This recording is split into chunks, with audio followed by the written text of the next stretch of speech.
Ég heiti Kristín Pétursdóttir og ég annar af stofnendum Ankra Fíla Ísland. Stofnaði það árið 2013 ásamt Hrönn Magnúsdóttir.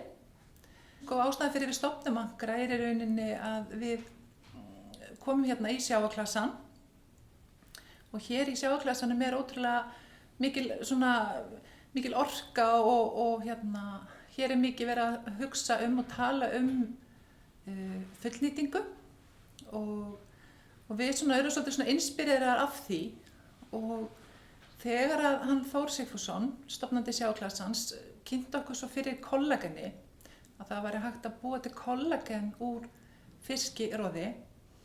Það fannst okkur afskaplega spennandi, bæði að það virkar að innan og utan. Það mikilvægt fyrir heilbrigði líkamans og það líka gott fyrir húðina og hárið.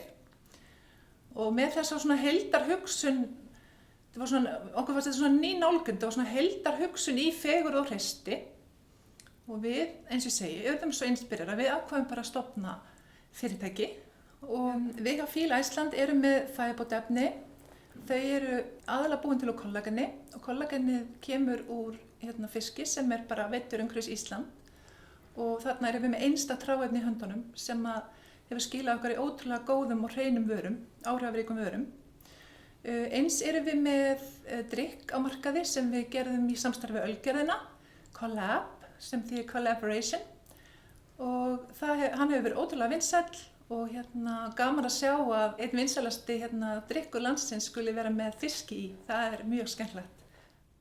Það margt sem ber að varast þegar fyrirtækið stofnað. Það sem var rosalega gott fyrir okkur var að við byrjum á því að áður við getum markaðslega viðskiptaáætlun að við skoðum business model canvas. Það er ótrúlega flott tól og það sýnir manni í rauninni heildarmyndina á fyrirtæki og maður lærir mikið af því að fara í gegnum það ferli og fylla það allt saman út. Þannig að ég mæli innilega með því. Ég mæli líka með því að láta bara svolítið vaða. Ef maður myndi ekki, ef maður biði alltaf þangað til maður hélt maður væri tilbúinn, þá myndi aldrei neitt gera neitt. Maður á bara svolítið að láta vaða. Og það sem skiptir mestu máli, rannsóknir hafa sýnt að það eru ekki þeir sem eru klárastir eða ríkastir sem ná mesta árangrinum í frumkvöðlastarfsemi. Það eru þeir sem hafa mesta úthaldið.